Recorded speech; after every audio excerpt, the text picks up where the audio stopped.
माळशिरसमध्ये कट्टर राजकीय विरोधक एकत्र येणार असल्याची आता चर्चा सुरू झाली आहे। धैर्यशील मोहिते पाटील आणि उत्तम जानकर एकत्र येण्याच्या चर्चेला उधाण आलेले आहे। राजकीय विरोधक एकत्र आल्यास महायुतीला धक्का बसण्याची शक्यता वर्तवली जाते। अधिक माहिती घेतोय आपले प्रतिनिधी अभिराज उबाळे यांच्याकडून। अभिराज, नेमका काय घडतंय माळशिरसमध्ये? सध्या माळशिरस हा माढा तालुक्याचा, माढा लोकसभेचा नव्हे तर राज्याच्या राजकारणाचा केंद्रबिंदू ठरतोय। गेल्या 40 वर्षापासून एकमेकाचे कट्टर शत्रू असलेले मोहिते पाटील आणि उत्तम जानकरे एकत्र येताना कुठेतरी दिसतायत। गेल्या 40 वर्षापासून या दोन गटामधील संघर्ष सुरू आहे।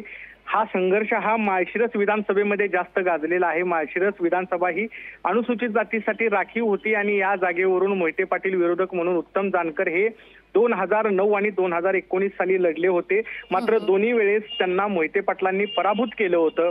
त्यामुळे यांचं वैरत्व हे पूर्ण जिल्ह्याला आणि राज्याला माहिती आहे। मात्र आता माढा लोकसभेतून धैर्यशील मोहिते पाटील हे इच्छुक आहेत। भाजपने त्यांना उमेदवारी नाकारली आहे। त्यामुळे आपली ताकद वाढवण्यासाठी आता हे दोन गट एकत्र येत आहेत आणि या माध्यमातून धैर्यशील मोहिते पाटलांना उत्तम जानकर हे माढा लोकसभेमध्ये मदत करतील, तर उत्तम जानकर यांना माळशिरस विधानसभेचा आमदार करण्यासाठी मोहिते पाटील कुटुंब त्यांना मदत करेल, अशी एक प्राथमिक चर्चा सुरू झालेली आहे। आणि या चर्चेला दोन्ही गटाकडून दुजोरा दिला जातोय।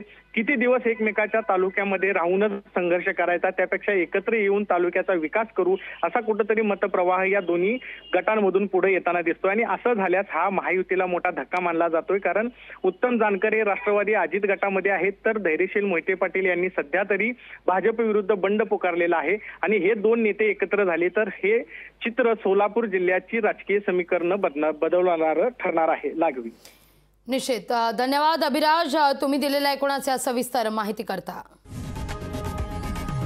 लोकशाही मराठी ऐका, पहा, जागरूक रहा।